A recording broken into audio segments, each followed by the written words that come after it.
Hello बच्चों, नमस्कार।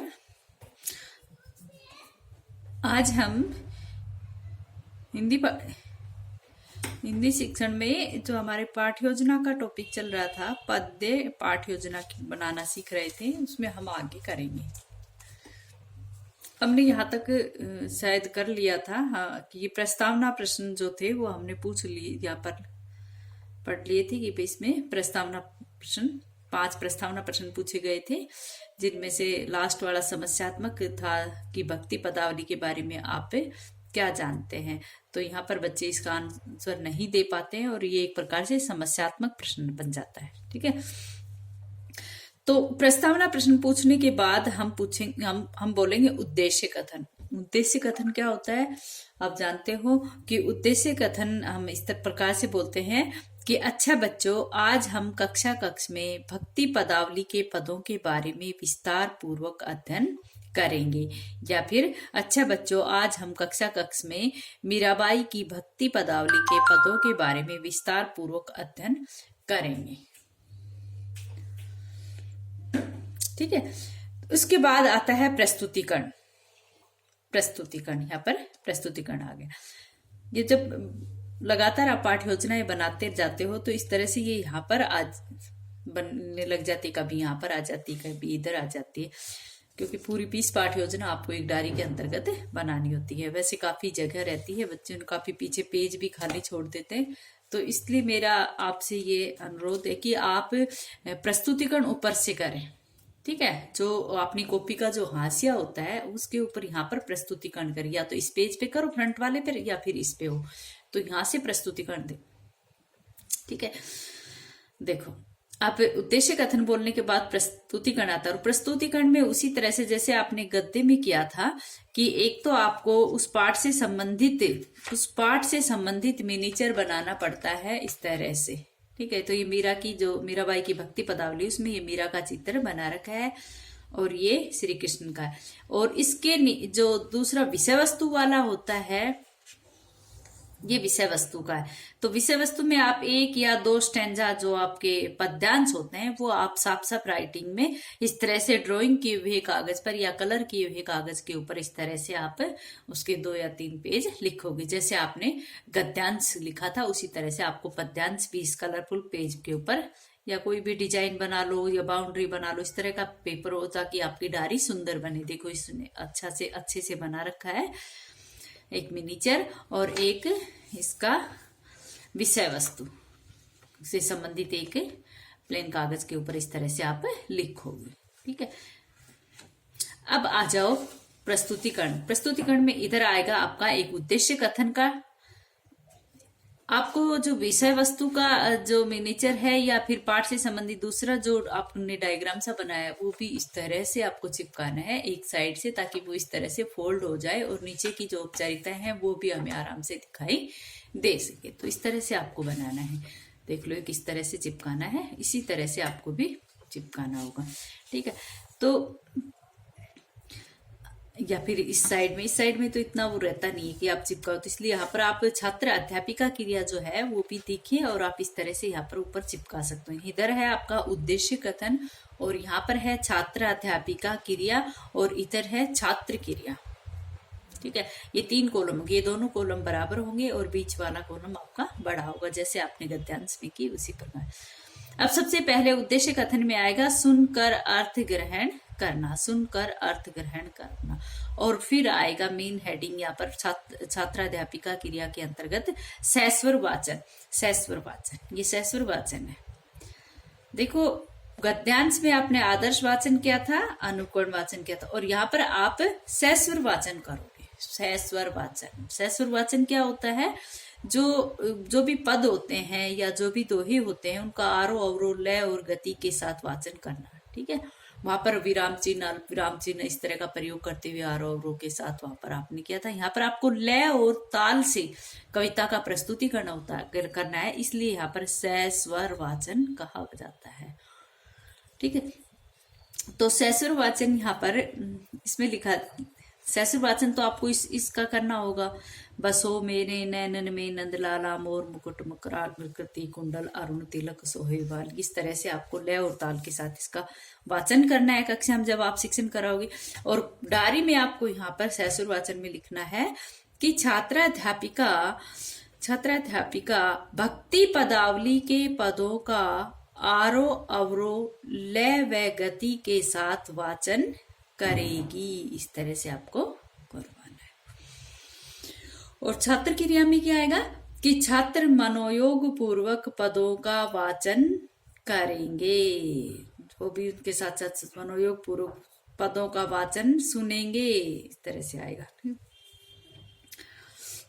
Next है, एक बार सैसुर वाचन कर दिया तो दोबारा से पुनः छात्राध्यापिका जो है वही पुनः मतलब दोबारा से पुनः सैस्वर वाचन करेगी। पुनः सैसुर वाचन का मतलब वहां पर जो पद्यांश की जो काव्य की जो पंक्तियां थी, एक बार तो उनको लय और ताल से सीधा पूरे पद्यांश को आपको पढ़ना है और दूसरी बार आप उसकी व्याख्या भी करोगे।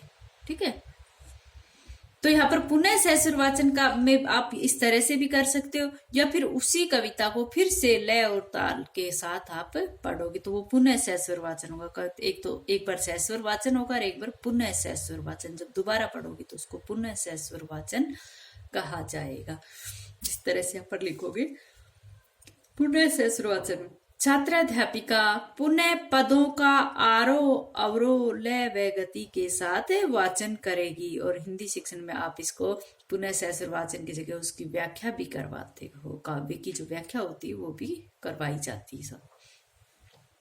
और यहाँ पर छात्र दत्तचित होकर पदों को सुनेंगे। दत्तचित होकर ध्यान मगन होकर एकाग्र होकर बच्चे यहाँ पर पदों को सुनेंगे। जब छात्र अध्यापिका पुनः सैसुर वाचन कराएगी तो यहाँ पर भी बच्चे दत्तचित होकर सुनेंगे। ठीक है, अब आ गया उद्देश्य कथन। क्या आएगा यहाँ पर? उद्देश्य कथन में आ जाएगा पढ़कर अर्थ ग्रहण करना। यहाँ पर तो था सुनकर, क्योंकि यहाँ पर मैडम पढ़ा रही थी ना, और यहाँ पर पढ़कर यानी कि यहाँ पर बच्चे स्वयं पढ़ेंगे तो क्या आ रहा है? पढ़कर अर्थ ग्रहण करना, जिसमें आएगा आपका अनुकरण वाचन। तीसरे स्टेप पर यहाँ पर आएगा अनुकरण वाचन। छात्र अध्यापिका छात्रों को अनुकरण वाचन का आदेश देगी। भाई सैसुर वाचन हो लिया, उसके बाद पुनः सैसुर वाचन हो लिया, और तीसरी स्टेप यहाँ पर क्या होगी? जो भी अध्यापिका है वो बालकों को क्या कहेगी कि तुम इस कविता को पढ़कर सुनाओ। वो क्या हो गया? अनुकरण वाचन। यानी कि छात्राध्यापिका छात्रों को अनुकरण वाचन का आदेश देगी। और इधर आप क्या लिखोगे? निर्देशित छात्र अनुकरण वाचन करेंगे।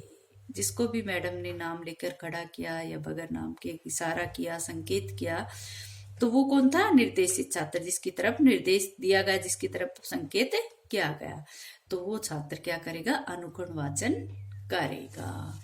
इस प्रकार से ये आपका सैसुर वाचन और अनुकरण वाचन हो जाता है। उसके बाद क्या होगा? उसके बाद ये देखो, ये श्यामपट चिपका रखे इन बच्चों ने। उसके बाद आ जाओ यहाँ पर जो आपका उद्देश्य कथन था उसमें क्या आएगा? भाषा तत्वों का ज्ञान प्राप्त करना। भाषा तत्वों का ज्ञान प्राप्त करना। और इधर आ जाएगा छात्र अध्यापिका क्रिया में आ जाएगा अशुद्धि संशोधन। अशुद्धि संशोधन। और इसमें साथ ही क्या लिखोगे कि छात्र अध्यापिका छात्रों के अनुकरण वाचन के अंतर्गत आए शब्दों को शुद्ध करके श्यामपट पर लिखेगी। गद्यांश का भी जब बच्चों ने अनुकरण वाचन किया था तो वहां पर भी बच्चों ने कुछ गलतियां की, उच्चारण में कुछ गलतियां की, जिसका अशुद्धि संशोधन मैडम ने करवाया था। और यहाँ पर पद्यांश में भी बच्चों ने कुछ अशुद्धियां की अनुकरण वाचन करते समय, तो उनको मैडम क्या करेगी? साथ ही साथ श्यामपट पर लिखती जाएगी और उनका शुद्ध रूप भी बताती जाएगी। और छात्र यहाँ पर क्या करेंगे? छात्र जो है वो उपयुक्त निरुत्तर करेंगे। इनकी जो भी छात्र जो है वो अशुद्धियों को शुद्ध करेंगे। जो भी अशुद्धियां वहां पर करवाई गई है, मैडम ने अशुद्धियों को शुद्ध करवाया, और छात्र उन अशुद्धियों को फिर दोबारा से निरीक्षण करेंगे और लिखेंगे। ठीक है, और वो श्यामपट पर ये कार्य हो जाएगा। श्यामपट पर किस तरह का हो जाएगा? इस तरह का, ये कि एक साइड में अशुद्ध शब्द और दूसरी तरह में शुद्ध शब्द, है ना। जैसे द्रौपदी का यहाँ पर द्रौपदी का रखा या द्रौपदी है, नुपुर का यहाँ पर नुपुर है, नरहरि का या नरहरि है, सतगुरु का सतगुरु है।